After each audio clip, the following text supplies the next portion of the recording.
Hey guys, how's it going? My name is Adam. Today I'm gonna show you basically how to sign up, right? How to sign up or create an account for the Terabox. So just go ahead and basically, sorry, let me close this ad, alright?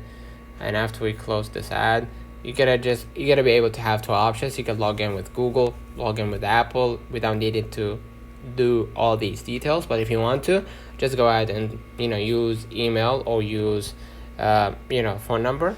In my case, I'm gonna just use right here. Let's have an example. Okay, this email, right? And afterwards, what I'm gonna do next, I'm gonna just go ahead and hit continue. You're gonna confirm your email, or you're gonna confirm via email address, and then you're gonna be able to log in with your account, and then basically that's it. Let me know in the comments if this video helped you. Don't forget to like and subscribe, turn on the notification bell to receive every video we upload. Thank you for watching. We will definitely see you in the next one.